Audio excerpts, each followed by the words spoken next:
Hello, just Jamie here. For those who was interested in my Blackstone Fortress Warhammer Quest video the other day, it's just a bit of an update where I am with this little project so far. So ideally for my son to see how these miniatures look, and they look amazing. So interestingly, I was gluing some of these miniatures earlier on today, and the glue ran out. And you know what that's like if you're a modeler, it's irritating.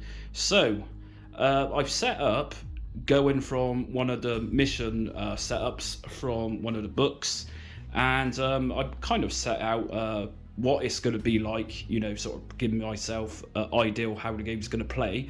So you've got your explorers, your adventurers, and there are some really cool miniatures in with these goodies. I'm going to call them goodies. And you've also got your hostiles. So predominantly your hostiles are taking more presence over the board, so it seems, rather than your mere few or a couple explorers, your adventurers. So it just almost looks like it plays out like your average dungeon crawler type game from my understanding. You've got different phases to go through per player. So you're going to have times where you can recover from damage, that type of thing. And it's just looking like a typical dungeon explorer game, but with a twist. And it's small enough, the game size is small enough to be compact, and that's how I like these type of solo games, is compacting. That is the reason why I kind of like the game Zombicide, because of its smallness. And we all know how big some of these board games take up, like Scythe, for example. If you had the expansion for the Scythe game, it's like outrageously big. So yeah, without a doubt, Blackstone Fortress is definitely the size for me, is really good.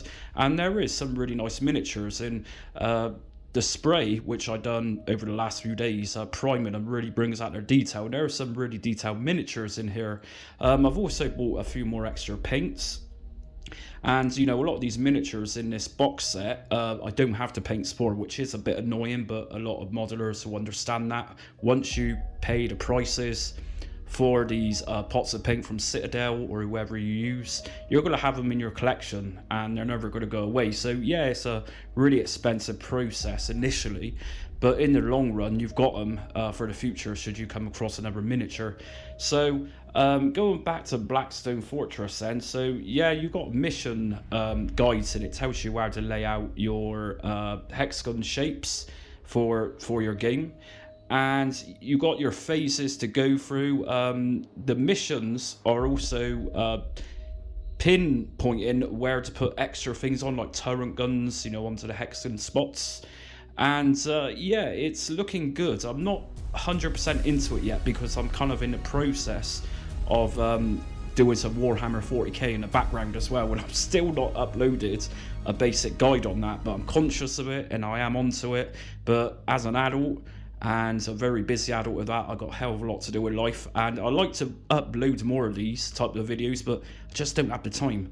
I'm probably too busy mucking around doing my funny shorts, you know, that type of thing, or my music.